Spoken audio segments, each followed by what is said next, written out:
Today, we meet Skip Chafin, who speaks about family reaction and feeling guilty about his diabetes.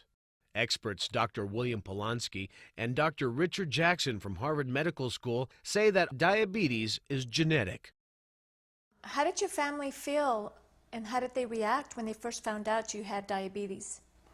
Well, they didn't react very strongly because I didn't tell them at first. My family is very understanding, but at the time it was something that I was probably a little bit ashamed of because I thought I had brought it on myself because I was so overweight at the time.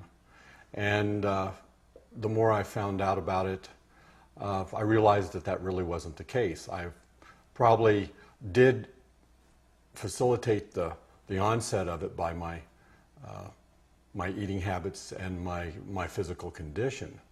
So I was a little bit ashamed of myself. But as time went on, I realized that it's something that happens. It's something that I could take control of. And so I told the family members that I thought should know, the rest of them. I didn't want anybody feeling sorry for me. So I just went about my way. If they ever asked me, I told them.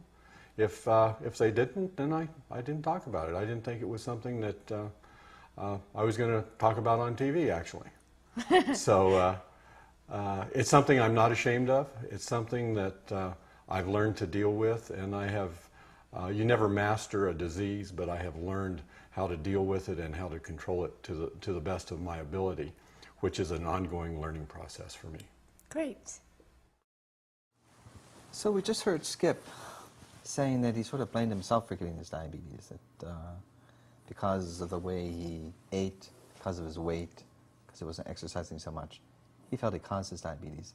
And this is actually pretty common. People with diabetes may feel they cause it themselves, or just as likely, one of their friends, family, or medical care team might have told them that they caused their diabetes because, look at you, the way you eat, the way you exercise, you're bound to get diabetes. But that's really not true, right?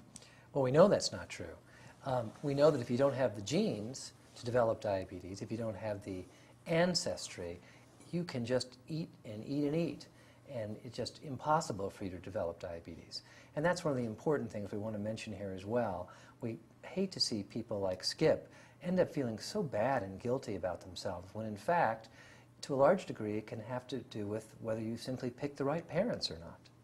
Anything else you'd think about that? It makes sense? Well, I think Skip is a little bit on the right track in that it might make a difference when he gets diabetes. It could be that if he had thought more about his exercise or food, he might not have gotten diabetes, when he did, but a little bit later. But the main thing is, as Bill says, is you can't really make yourself get diabetes. In fact, sometimes it seems like everyone in the country is trying to get diabetes. We're becoming less active, we're eating more, we're weighing more, but only about 10 to 20% of us will ever succeed in getting diabetes. So Skip really can't blame himself. He just got a bad shuffle of the genes.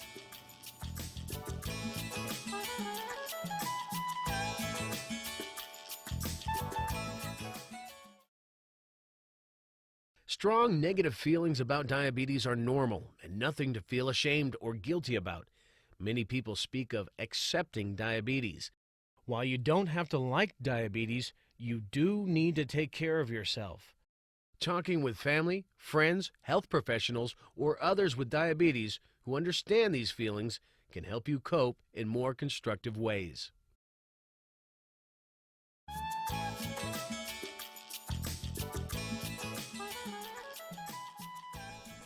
Welcome back to our kitchen.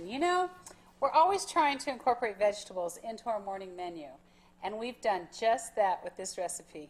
Right. I think we're going to call it the chili garden casserole, right? Is that what we're going to do? Okay, chili garden casserole. So first thing we're going to do we've got 10 eggs that I'm going to beat and whip up so they're nice and well blended.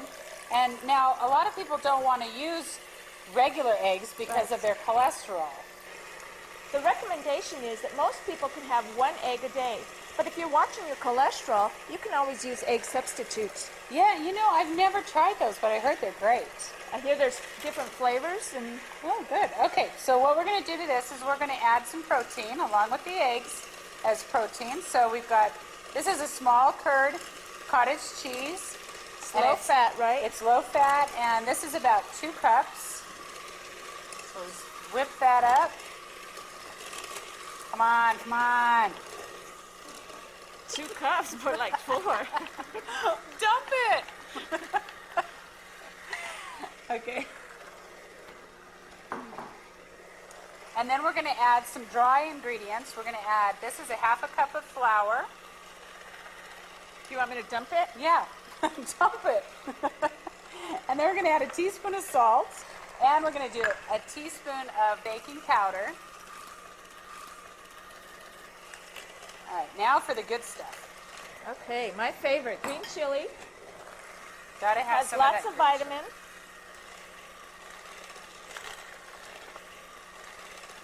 And this is chopped spinach. You can buy one of those salad bags of spinach. You know what? They're great because they're all Frozen? cleaned. You know, they're nice and clean. yeah. So, and they're fresh. Yeah, and you could use frozen if you needed to. But really, in your produce department, you can get the fresh bags that are all clean of the baby spinach, and it's wonderful.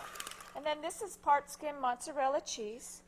And then we're also using sharp cheddar. So we're adding 1/4 pound of mozzarella, and we selected mozzarella because it's part skim, Right. has less fat, and really, And probably less saturated fat too. right, and the taste is somewhat the same as a Monterey Jack cheese that isn't as low in fat. So, and then we also are using a smaller amount of cheddar cheese because we're using a sharp cheddar.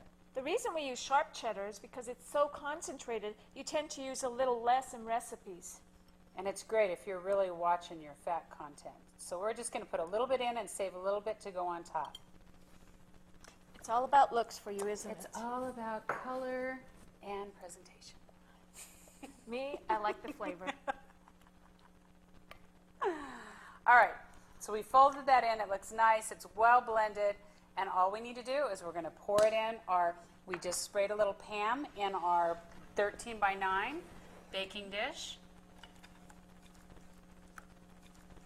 It's going to have a lot of protein because of the cottage cheese, all the eggs.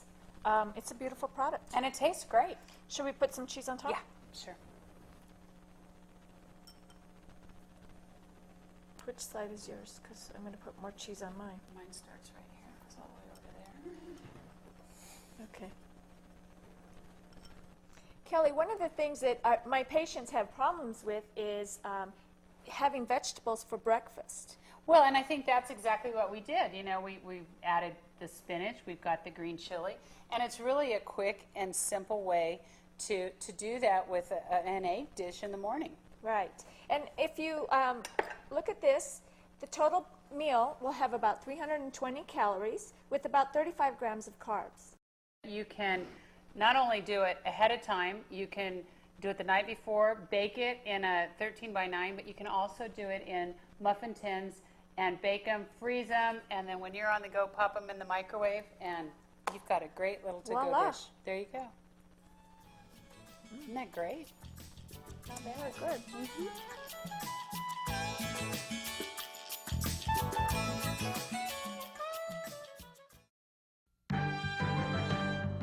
You don't have to knock yourself out to prevent diabetes.